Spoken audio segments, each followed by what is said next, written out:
नमो नमः. आज आपण 9वीच्या संपूर्ण संस्कृतम या पुस्तकातील पान नंबर 69 वरील लेखन कौशलम 3 हे बघूया.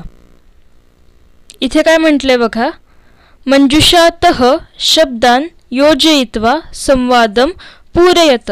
म्हणजे आता इथे आपल्याला एक संवाद दिलेला आहे आणि इथे खाली मंजुषा यामध्ये काही शब्द दिलेले आहेत आपल्याला आणि या शब्दांचा वापर करून यातल्या रिकाम्या जागा भरायच्या आहेत आणि हा संवाद पूर्ण करायचा आहे. आता हा संवाद कोणामधला आहे ते इथे दिलंय बघा. संवादिनी तालवाद्य संवादः. संवादिनी म्हणजे पेटी हार्मोनियम आणि तालवाद्य म्हणजे तबला. तर पेटी आणि तबला यांच्यामधला हा संवाद आहे तो आपण बघूया. आधी मंजुषेत काय काय दिले बघा. कोणते शब्द आहेत. हास्ययुक्तम हास्यस्य सुहृद वादकाः अभवम कोमलतया बालानाम आणि शालायाम हे शब्द आहेत. आता बघूया संवाद. संवादिनी वदती डॅश अपि अद्य ग्लानः असि. आता इथे काय येईल रिकाम्या जागी. तर बघा संवादिनी काय म्हणत असेल तर इथे पहिल्यांदा आहे सुहृद. बघा संवादिनी काय म्हणते. सुहृद अपि अद्य ग्लानः असि. म्हणजे संवादिनी पेटी म्हणते की अरे मित्रा. सुहृद म्हणजे मित्र. तर अरे मित्रा आज तू थकलेला दिसतो आहेस. ग्लानः म्हणजे थकलेला दिसतोयस. त्यावर तबला काय म्हणतोय बघा. तालवाद्यम वदती अयि अद्य डॅश संस्कृत दिवसस्य कार्यक्रमः अभवत. आता इथे काय येईल. तो म्हणतोय की आज संस्कृत दिनाचा कार्यक्रम झाला. तर आता कार्यक्रम कुठे झाला असेल तर शाळेमध्ये. म्हणून इथे रिकामी जागा येईल शालायाम. इथे आपण लिहिणार अयि अद्य शालायाम संस्कृत दिनस्य कार्यक्रमः अभवत. म्हणजे तो म्हणतोय अगं आज शाळेत संस्कृत दिनाचा कार्यक्रम झाला. पुढे तो म्हणतोय तत्र डॅश गीतगायन समये बहुताडितः वादितः च अस्मि. आणि आज म्हणतोय तिथे काय झालं तर गीत गायनाच्या वेळी मी पुष्कळ माझं वादन आणि ताडन झालेलं आहे. म्हणजे मला खूप मारलेलं आहे. मारलेलं म्हणजेच वाजवलेलं आहे. आता इथे काय येईल. तत्र बालानाम. तिथे तत्र बालानाम गीत गायन समये बहुताडितः वादितः च अस्मि. म्हणजे तिथे मुलांच्या गीत गायनाच्या वेळी पुष्कळ माझे ताडन आणि वादन झालेलं आहे. पुढे बघा संवादिनी वदती आम म्हणजे हो. अहम अपि तत्र डॅश. आता ती काय म्हणते. हो मी सुद्धा तिथे होते. म्हणजे तिथे क्रियापद आहे अभवम. आम अहमपि तत्र अभवम. बालैहि सह स्वरतालयुक्ता अहम अपि अगायम. म्हणजे ती काय म्हणते बघा. पेटी म्हणते होय मी सुद्धा तिथे होते आणि मुलांच्या बरोबर स्वरतालामध्ये मी सुद्धा गायले असं ती म्हणते. पुढे बघा त्यावर तबला काय म्हणतोय. तालवाद्यम वदती परंतु त्वम न ग्लाना असि.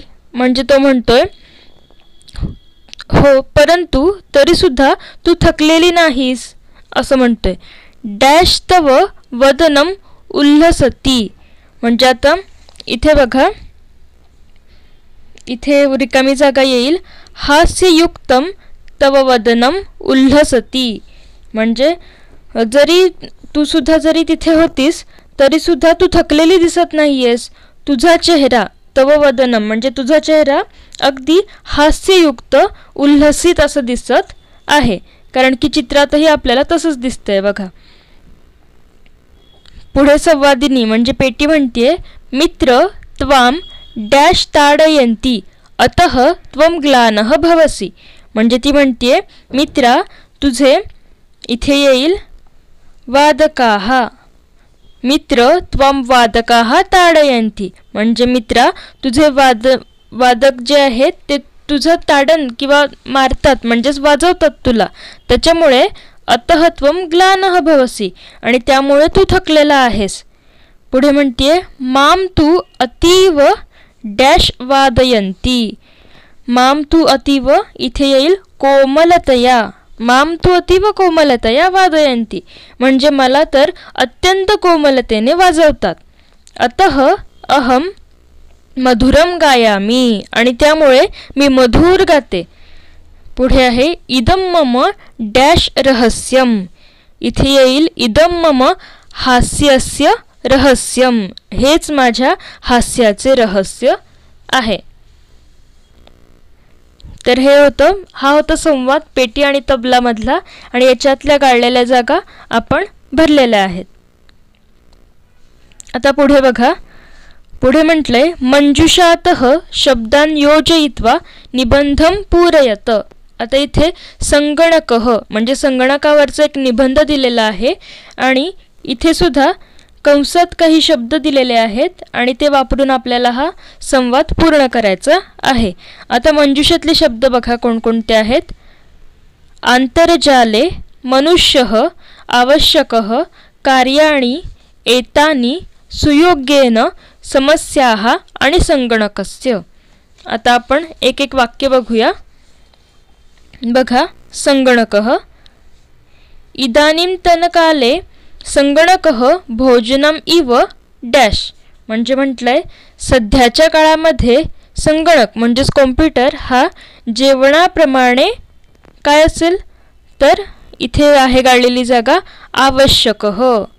इदानींतनकाले संगणकः भोजनम इव आवश्यकः म्हणजे सध्याच्या काळात संगणक हा जेवणाप्रमाणे आवश्यक झालेला आहे. पुढे संगणकस्य सहाय्येन बहुनी डॅश सुकराणी जातानी. आता संगणकाच्या सहाय्याने म्हणजेच मदतीने काय झालेलं आहे तर बहुनी म्हणजे पुष्कळ इथे येईल कार्याणी. बहुनी कार्याणी म्हणजे पुष्कळ कामं ही सुकराणी जातानी म्हणजे सोपी झालेली आहेत. गणनकार्यम भवतु वा डॅश अन्वेषणम.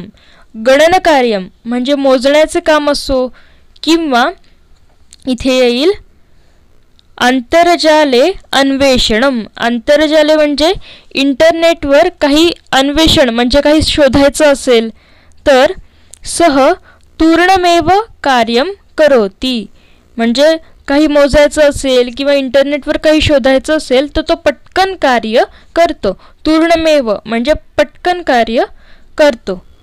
पुढे आहे अधुना तस्य भ्रमणभाषः टॅबयंत्रम अंकसंगणकः डॅश रूपाणी प्रचलितानि म्हणजे अधुना म्हणजे आता तस्य म्हणजे त्याचे भ्रमणभाषः म्हणजे मोबाईल टॅबयंत्रम म्हणजे टॅब आणि अंकसंगणकः म्हणजे कॅल्क्युलेटर. इथे येईल एतानी रूपाणी प्रचलितानि म्हणजे ही त्याची रूप प्रचलित आहेत. पुढे आहे यदि आंतरजाल सुविधा विद्युत उपलब्धिः वा नस्तः तर्हि डॅश कार्यम न भवति.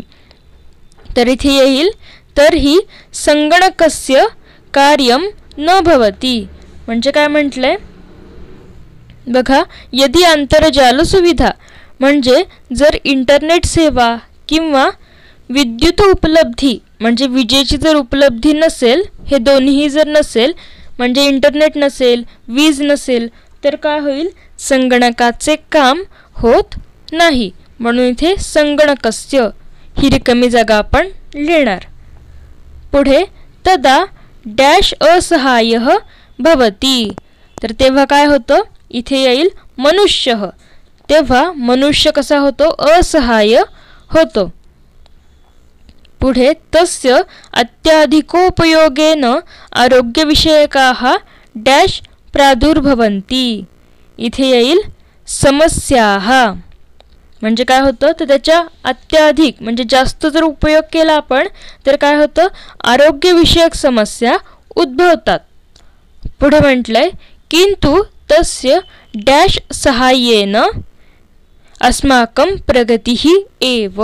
इथे काय येईल किंतु तस्य सुयोग्येन सहाय्येन अस्माकं प्रगतिः एव म्हणजे परंतु त्याच्या योग्य सहाय्याने आपली प्रगतीच होते. म्हणजे त्याचा जर आपण योग्य वापर केला तर आपलीच प्रगती होणार आहे. असा हा संगणकः हा निबंध होता जो आपण पूर्ण केला. चला तर आज आपण लेखन कौशलम 3 हे बघितलेलं आहे. आणि तुम्हाला जर माझे व्हिडिओ आवडत असतील तर व्हिडिओला लाईक करा, शेअर करा आणि आपल्या चॅनलला सबस्क्राईब करा. धन्यवाद. चला तर पुन्हा भेटूया पुढच्या भागात. पुनर्मिलामः. धन्यवादः.